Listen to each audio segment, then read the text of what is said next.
இன்றைய இந்த காலகட்டத்திலே நாங்கள் எம்மோடு இருந்து எமது பிரதேசத்திலேயே எமக்கான பாதுகாப்போடு இருந்து நாங்கள் தொழில் பயிற்சிகளை பெற்று அதன் மூலம் நாங்கள் எமது வாழ்க்கையை கொண்டு நடத்தக்கூடிய ஒரு தொழில் வாய்ப்பென்றது உண்மையிலே இன்று நமக்கு முக்கியமானதாக இருக்கின்றது. எனவே இந்த தையல் பயிற்சி நிலையத்தின் மூலம் நாங்கள் எதிர்காலத்திலே சிறப்பாக தையல் விற்பனைகளை செய்து அதன் மூலம் தொடர்ச்சியாக எம்மோடு இருக்கின்ற எமது இளைய தலைமுறைக்கு நாங்கள் இதன் மூலம் பயிற்சிகளை வழங்கி மேற்கொண்டு நாங்கள் வளர்ச்சி பெற வேண்டும் என்பது எங்கள் அனைவரதும் விருப்பம். அந்த ஒரு நம்பிக்கையான செயற்பாட்டை நாங்கள் தொடர்ச்சியாக செய்வோம் என்பதையும் நாங்கள் இந்த இடத்திலே கூறிக்கொண்டு இராணுவத்துக்கு சேர்க்கின்றாலும் சரி அல்லது அவர்களை கவர்மெண்ட் சென்றாலும் சரி அதை இன்னொரு புது வேலையோட கொண்டு வருவாங்க, புது ஐடியாவோட கொண்டு வருவாங்க.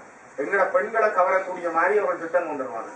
ஏன்னா ஒரு சமுதாயத்தை அழிக்கிறேன்னா பெண்களை அந்த ஸ்தானத்தில இருந்து சிதைக்க பண்ணிட்டா அந்த சமுதாயம் தானா சிதை. அதுதான் அந்த இன சுத்திகரிப்புக்கும் இனக்கலப்புக்கும் மிக முக்கியமாக இருக்கிற ஒன்று. உண்மையில அந்த இராணுவத்துக்கு சேர்க்கப்பட்ட பிள்ளைகள் கூட கூடுதலானவர்கள் மலையகத்தில இருந்து 83ஆம் ஆண்டு வன்முறைகளால சிங்கள வன்முறைகளால பாதிக்கப்பட்டு இந்த மண்ணில் குடியேறிய குடும்பங்களை சேர்ந்த அவர்களுடைய வறுமையையும் இயலாமையையும் பயன்படுத்தி அவர்களை ஏமாற்றி கொண்டு போயிருக்காங்க. நாங்கள் அந்த பிள்ளைகளுக்கு ஒரு வேலையை நாங்கள் உருவாக்கி கொடுத்திருந்தால், அந்த பிள்ளைகளுக்கு நாங்கள் ஏதாவது ஒரு வேலை வாய்ப்பை உருவாக்கி செய்திருந்தால் இன்றைக்கு நான் அந்த பிள்ளைகள் போயிருக்க வேண்டிய வாய்ப்பு வந்திருக்காங்க. இது இன்னும் தொடரத்தான் போகுது. அப்ப நாங்கள் ஏதாவது அதுக்கான முன்னேற்றகரமான காரியங்களை நாங்கள் செய்யணும். யோசிச்சு பாருங்க, எங்கட மருதனார்ல போய் நாங்க இருக்கிறோம், எங்கட இடங்கள் எங்கட காணிகள் எல்லாம் ஆமி இருக்கு.